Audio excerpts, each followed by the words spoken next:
Dear students, पिछले video के अंदर हमने पढ़ा था मेगा स्पोरेंजियम, और मेगा स्पोरेंजियम को हमने जस्ट स्टार्ट ही किया था। मेगा स्पोरेंजियम भी माइक्रो स्पोरोफिल के समान एक बड़ा पार्ट है जिसको हम डिटेल देखते जा रहे हैं।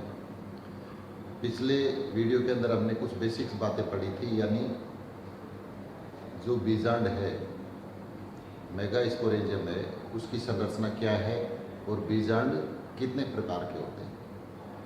तो बीजांड की जो स्ट्रक्चर हमने देखी थी, उस स्ट्रक्चर के हमने देखा था कि बीजांड के अंदर बीचों बीच में एक कोशिका होती है जिसे एम्ब्रियो सैक कहते हैं, और इसके बाहर दो इंटेगुमेंट्स होते हैं।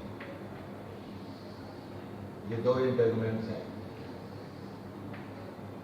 ये सेंट्रल सेल जिसे एम्ब्रियो सैक कहते हैं, इसके अंदर एग एपैरेटस, पोलर न्यूक्लियाई और एंटीपोडल्स होते हैं।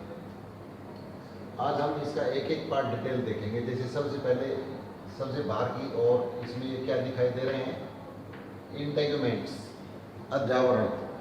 तो अध्यावरण को हम डिटेल देखेंगे, यानी बीजांड के बाहर जो अध्यावरण पाए जाते हैं वो कितने प्रकार के होते हैं, कैसे, क्या टाइप होती है। इंटेगुमेंट्स यानी अध्यावरण।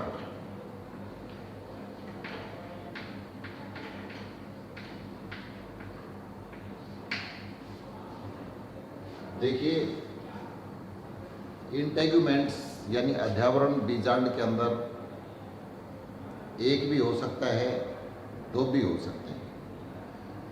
मोटे रूप से अगर हम इसको देखना चाहें तो जो एंजियोस्पर्म्स हैं, जो आवर्तबीजी पौधे हैं, उनको निम्न भागों में अपन बांट सकते हैं। डाइकोट एंड मोनोकोट, एक द्विबीजपत्री और एक बीजपत्री। डाइकोट को फिर डिवाइड किया जा सकता है, जैसे गेमोपेटली,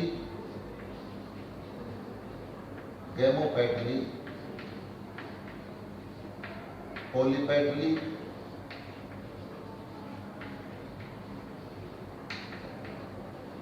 और एक समूह और हम इसका लेंगे, वो है आर्चिक्लेमाइडी।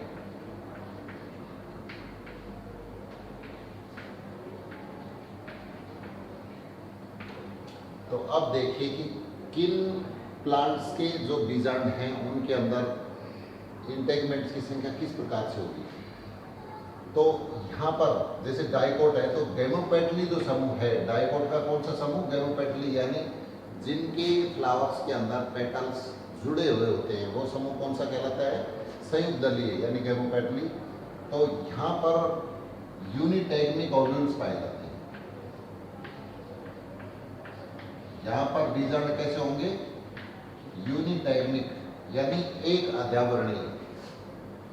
बाकी ये जो सारे हैं, पॉलीपेटली, मोनोकोट और आर्चिक्लेमाइडी, यहाँ पर जो बीजांड होते हैं वो कैसे होते हैं, बाइटैगमिक।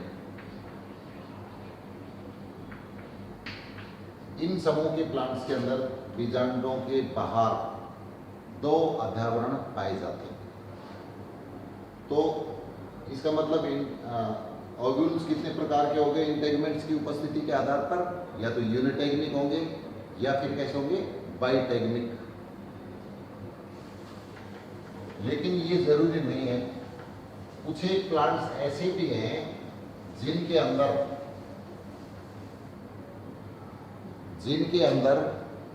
इंटेगुमेंट्स नहीं पाए जाते।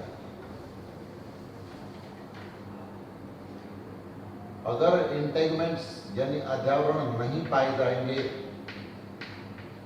बीजांड के बाहर, तो ऐसे बीजांड क्या कहलाएंगे, एटैगमिक।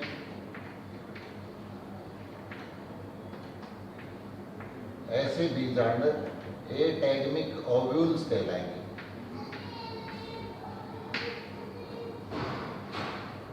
ठीक है। और ऐसे कुछ प्लांट्स हैं जैसे लीलियोस्मा,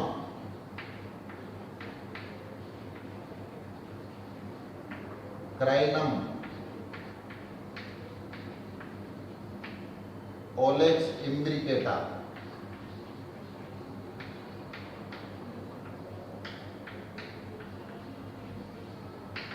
ये प्लांट ऐसे हैं जिनके अंदर बीजांडों के बाहर क्या नहीं मिलता है, इंटेगमेंट नहीं मिलता है। इसलिए ये इनके जो बीजांड है वो कैसे होंगे, एटेगमिक होंगे। जो इंटेगमेंट्स हैं उन दोनों का जो ओरिजिन है, विकास है, वो इंडिपेंडेंटली होता है। दोनों का ओरिजिन कैसे होगा, स्वतंत्र रूप से होता है। लेकिन कई बार क्या होता है, जैसे रस और लेनिया, ये जो दो प्लांट हैं, इन प्लांट के अंदर देखा गया है कि जो इंटेगमेंट है वो एक ही निकला है, इंटेगमेंट एक ही निकला है, और ये इंटेगमेंट ही स्प्लिट हो जाता है। क्या हो जाता है, स्प्लिट हो जाता है, चिर जाता है, और कितने बना लेता है, दो इंटेगमेंट्स बन जाते हैं। तो कई बार ऐसा भी होता है कि एक ही इंटेगमेंट है लेकिन स्प्लिट होने के कारण कितने दिखाई देते हैं, दो अध्यावरण दिखाई देते हैं बीजांड के बाहर। दोनों इंटेगमेंट्स का मैंने बताया कि ओरिजिन इंडिपेंडेंट होता है। सबसे पहले कौन सा अध्यावरण विकसित होगा, अंदर वाला, इनर इंटेगमेंट, आंतरिक अध्यावरण पहले विकसित होगा, और इसके बाद कौन सा अध्यावरण विकसित होगा, आउटर। लेकिन जो ग्रोथ है, वृद्धि ज़्यादा किसकी होती है, जैसे हम डायग्राम देखते हैं तो आउटर इंटेगमेंट इनर इंटेगमेंट को ढक लेता है क्योंकि उसकी वृद्धि ज़्यादा होती है। दोनों जो इंटेगमेंट्स हैं उन दोनों इंटेगमेंट्स का फ्यूजन डिफरेंट एक्सटेंट तक होता है, विभिन्न अंशों तक पौधों के अंदर जो बीजांड है उसके अंदर इनका फ्यूजन देखा गया है। जैसे एक प्लांट है कैक्टस जो प्लांट हैं, उन कैक्टस प्लांट के अंदर जैसे ये इनर इंटेगमेंट है और ये आउटर इंटेगमेंट है। फ्यूजन देखिए, चेलाजा साइड में इन दोनों इंटेगमेंट के बीच में एक गैप बन गया है। क्या बन गया है, एयर स्पेस। तो ये स्थिति भी पाई जाती है किसके अंदर, कैक्टस के अंदर। जो इंटेगमेंट्स हैं, अध्यावरण जो पाए जाते हैं इंटेगमेंट, इन इंटेगमेंट्स के अंदर कुछ कई बार जो आउटर इंटेगमेंट है विशेष रूप से उसके अंदर क्या पाया जाता है, क्लोरोफिल भी देखा गया है। कुछ एक प्लांट्स हैं जैसे लीलियम,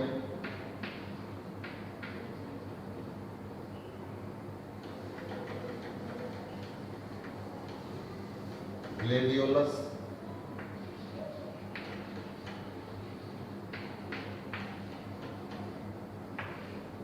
इन प्लांट्स के अंदर क्या देखा गया है, आउटर इंटेगमेंट के अंदर क्लोरोफिल।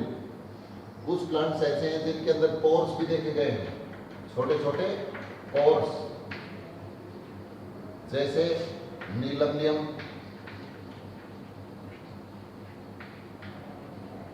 नीरीन, केना, ये प्लांट है। जैसे इसको नीलम्बियम, नीरीन और केना, घरों में केना काफी लगाते हैं, केले जिसे अपन कहते हैं। ये कमल है नीलम्बियम। तो इन प्लांट्स के जो बीजांड पाए जाते हैं उन बीजांडों के आउटर इंटेगमेंट्स के अंदर पोर्स रिपोर्टेड किए गए हैं। पोर्स का काम रेस्पिरेशन से रिलेटेड होगा। जो अब जो रिसर्चेज हैं उनसे ये प्रमाणित हो चुका है कि जो दो इंटेगमेंट्स हैं और कहीं पर एक इंटेगमेंट है, कहीं दो है और कहीं पर एक है, तो दो कंडीशन होगी, यूनिटरी कंडीशन बाइटेक्निक। तो रिसर्चेज ने यह प्रमाणित कर दिया है कि यूनिटेक्निक कंडीशन का विकास किससे हुआ है? बाइटेक्निक कंडीशन से। यूनिटेक्निक कंडीशन किससे बनी है? बाइटेक्निक से। क्यों? या तो दोनों इंटेगमेंट्स फ्यूज हो गए, या इन दोनों इंटेगमेंट्स के अंदर से किसी एक की ग्रोथ रुक गई, यानी एबॉर्टिव ग्रोथ रह गई। कुछ फैमिलीज हैं जैसे बिटुलेसी,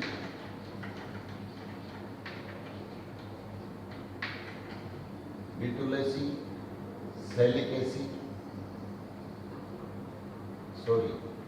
पेपिलियोनेसी।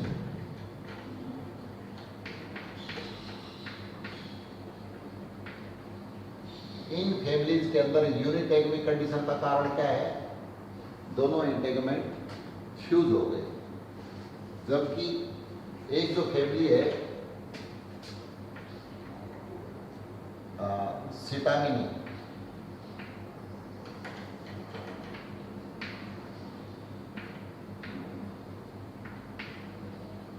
और सेलिकेसी,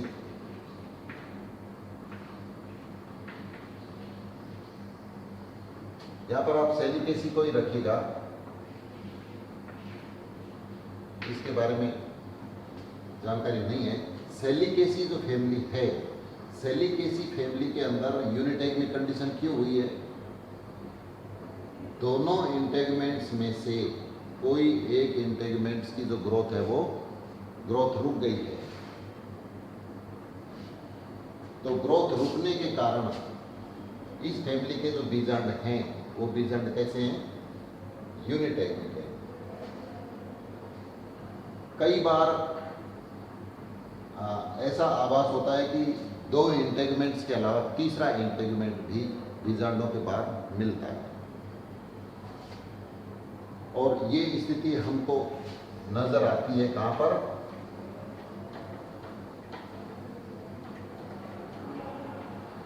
कुछ प्लांट से, जैसे एस्फोडलस और एक ट्राइएंथीमा।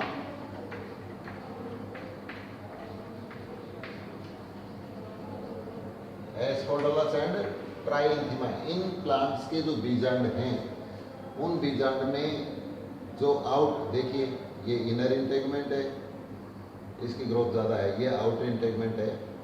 तो आउटर इंटेगमेंट एक तीसरे इंटेगमेंट जैसी स्ट्रक्चर से आधार से दूर तक घिरा हुआ होता है। दिख रहा है यहाँ पर? ये एक इंटेगमेंट जैसी स्ट्रक्चर निकल रही है, पहले से ही एक इंटेगमेंट, ये दूसरा इंटेगमेंट है, और एक तीसरा एक और बन गया। तो तीसरा इंटेगमेंट का इसमें आभास हो रहा है, लेकिन ये एक विशेष संरचना बन रही है जिसे हम कहते हैं एरिल। तो एरिल नाम की स्ट्रक्चर बनती है किसके अंदर? एस्फोडलस और ट्राइएंथीमा के अंदर। इसके अलावा कई बार जो आउटर इंटेगमेंट है, उस आउटर इंटेगमेंट से बाहर एक आउट ग्रोथ निकलती है, अतिवृद्धि, और जो पीछे की ओर मुड़ करके बीजांड को पार्शियली कवर करना चाहती है, आंशिक रूप से कवर करती है, ढकती है। ये जो अतिवृद्धि बनती है ये यूफोर्बिएसी फैमिली के प्लांट के अंदर बनती है।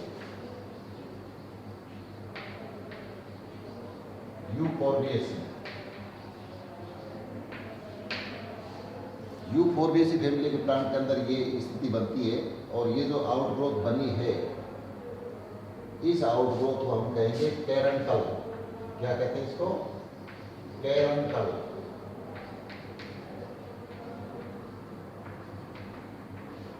कैरंटल कहलाती है। जो बीजांड गैमोपेटली समूह के अंदर बनते हैं वो टेनुई न्यूसिलेट होते हैं। ये एक नया शब्द आ रहा है, टेनुई न्यूसिलेट, यानी तनु बीजांड का ही बीजांड होते हैं। तो उन बीजांडों की खासियत है, जैसे मान लो कि ये बीजांड है और एक ही है इसके अंदर, टेन्यू न्यूट्रिएंट का मतलब इसके अंदर जो बीजांडकाय की जो मात्रा है वो काफी कम होती है। तो बीजांडकाय भ्रूण के विकास के समय खप जाता है, खत्म हो जाता है और काफ़ी पहले ही खत्म हो जाता है। तो डेवलपमेंट के लिए न्यूट्रिशन चाहिए, तो फिर न्यूट्रिशन कहाँ से मिलता है? एक अलग टिश्यू यानी जो इंटेगुमेंट होगा, जो इंटेगुमेंट है वो इंटेगुमेंट ही मॉडिफाइड होता है। उस इंटेगुमेंट की, जैसे मान लो कि ये एम्ब्रियोसाइक है, यहाँ पर ये डेवलपमेंट चल रहा है भ्रूण का, या न्यूक्लियस जो था वो खत्म हो गया, अब इंटेगुमेंट इसके बाहर है। तो इंटेगुमेंट की जो सबसे अंदर की जो सेल्स हैं वो सेल्स न्यूट्रिशन को कलेक्ट करना शुरू कर देती हैं और किसको देती हैं? डेवलपिंग एम्ब्रियो को, या इसके अंदर जो एंडोस्पर्म है वहां पर न्यूट्रिशन को भेजती है। ये जो विशिष्ट संरचना बनी है, इस संरचना को कहा जाता है एंडोथीलियम, या इसे इंटेगुमेंट्री टैफिटम भी कहते हैं।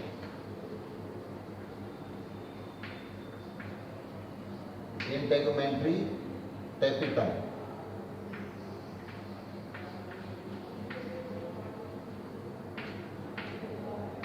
तो ये स्ट्रक्चर किसके अंदर बनती है? जो तनु बीजांड का बीजांड है, गैमेटोपेटली समूह के अंदर। इसके बाद हम इसमें देखेंगे बीजांड के अंदर एक छोटा सा एक पैसेज बनता है जिसे हम क्या कहते हैं? माइक्रोपाइल।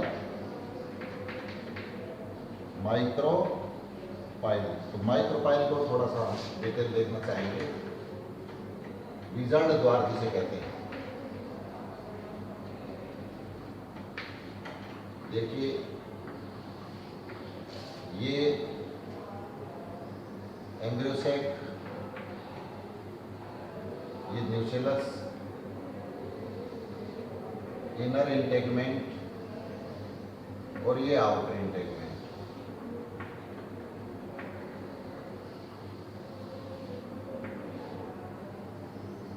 ठीक है। अब हमें माइक्रोपाइल को पढ़ना है। तो माइक्रोपाइल दोनों इंटेगुमेंट से बना हुआ एक ट्यूबुलर पैसेज है, यही माइक्रोपाइल है, आउटर से भी और इनर से भी। और माइक्रोपाइल सामान्यतः एक ट्यूबुलर पैसेज होता है और दोनों ही इंटेगुमेंट से बनता है। अब इसके अंदर अगर इसका भाग, इसका जो यहाँ से लेकर के यहाँ तक का हिस्सा है, यानी इनर इंटेगुमेंट से जितना हिस्सा बनता है वो एंडोस्टोम कहलाएगा, और जो हिस्सा आउटर इंटेगुमेंट से बनता है वो क्या कहलाएगा? एक्सोस्टोम। यहाँ पर ये पैसेज सीधा नजर आ रहा है, लेकिन ये जरूरी नहीं है। कई बार ये जो पैसेज है ये टेढ़ा मेढ़ा भी हो जाता है। जैसे मान लो यहाँ पर ये इंटेगुमेंट, ये दूसरा इंटेगुमेंट, तो पैसेज कैसा हो गया? जिग-जैग, टेढ़ा मेढ़ा माइक्रोपाइल भी बनता है। फाइगस के अंदर, बरगद पीपल के अंदर जो माइक्रोपाइल है वो काफी नेरो होता है। माइक्रोपाइल कैसा होता है? काफी संकीर्ण माइक्रोपाइल बनता है, नेरो माइक्रोपाइल बनता है। और एक प्लांट है ग्रेविलिया रोबस्टा। यहाँ जो माइक्रोपाइल है उसके अंदर लिक्विड यानी तरल पदार्थ भरा रहता है। क्या भरा रहता है? तरल पदार्थ भरा रहता है। तो हमने दो चीजें पढ़ी हैं, इंटेगमेंट भी हमने पढ़ लिया और माइक्रोपाइल भी पढ़ लिया।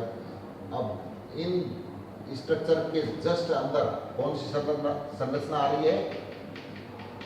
ये वाली न्यूसेलस यानी बीजांड काय।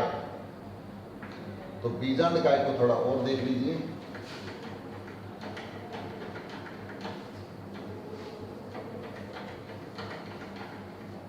न्यूसेलस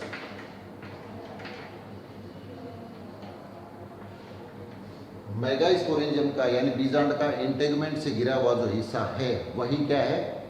बीजांड काय। ये वाला जो हिस्सा है ये बीजांड इंटेगमेंट से घिरा हुआ है, ये हिस्सा ही क्या है? बीजांड काय। तो आर्चिक्लेमाइडी और मोनोकोट्स के अंदर बीजांड काय की मात्रा ज़्यादा होती है यानी मासी होता है। यानी शुरुआत के अंदर जब एम्ब्रियोसाइट नहीं बनता है तो उस समय ये न्यूसेलस है पूरा, और इसके बाद ये जैसे इंटेगमेंट्स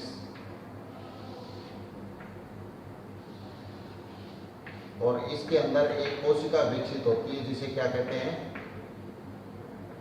बीजाणुजन्य कोशिका, स्पोरोजिनस सेल। और ये स्पोरोजिनस सेल 2M है, फिर इसमें मियोसिस होगा, अर्धसूत्री विभाजन यानी मेगा स्पोरोजिनेसिस होगा जिससे मेगा स्पोर बनेगा, और उनमें से कोई एक मेगा स्पोर आगे चल करके क्या बनाएगा? ये वाला एम्ब्रियो सैक, ये वाला। तो यहाँ पर कुछ के अंदर ये मासिव न्यूसेलस होता है यानी स्पोरोजिनस सेल काफ़ी अंदर तक धंसी हुई होती है न्यूसेलस के अंदर। तो इस तरह के बीजांड क्या कहलाते हैं? क्रेसिन्यूसिलेट।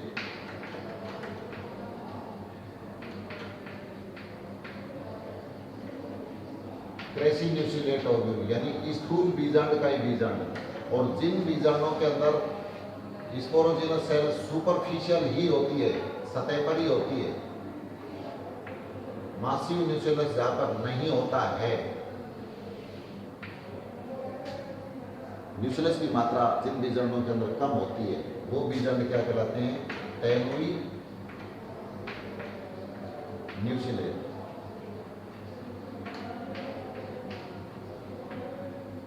तो यहाँ पर जो यूनिटैगमिक ओव्यूल्स जो हैं, यूनिटैगमिक ओव्यूल्स कैसे होते हैं? टेनुई न्यूसिलेट होते हैं। और बाइटैगमिक जो ओव्यूल्स होते हैं वो कैसे होते हैं? क्रेसिन्यूसिलेट होते हैं। ये आपको याद रखना है। यूनिटैगमिक ओव्यूल्स कैसे होंगे? तनु बीजांड का बीजांड। और बाइटैगमिक ओव्यूल्स कैसे होंगे? स्थूल बीजांड का बीजांड। अच्छा, ये किसी प्लांट का कोई विशेष कैरेक्टर नहीं है कि इस प्लांट के अंदर बीजांड ऐसे होंगे। कई बार एक ही प्लांट के अंदर दोनों तरह के बीजांड पाए जाते हैं, क्रेसिन्यूसिलेट भी और टेनुई न्यूसिलेट भी। और कई बार टेनुई न्यूसिलेट बीजांडों से ही कैसे बन जाते हैं? क्रेसिन्यूसिलेट। यानी इंटेगमेंट की सेल्स डिवाइड होकर के क्या बनाना शुरू कर देती हैं? बार बार न्यूसेलस की मात्रा को बढ़ाना शुरू कर देती हैं, तो फॉल्स टेनुई न्यूसिलेट कंडीशन हो जाती है। तो इस प्रकार से आज हमने इसमें मेगास्पोरेंजियम का जो दूसरा पार्ट था इसके अंदर हमने इंटेगमेंट्स को पढ़ा है, माइक्रोपाइल को पढ़ा है, और दो प्रकार के जो बीजांड है न्यूसेलस को पढ़ा है, जिसमें बीजांड दो प्रकार के हो गए, क्रेसिन्यूसिलेट ओव्यूल और टेनुई न्यूसिलेट ओव्यूल्स। Thank you.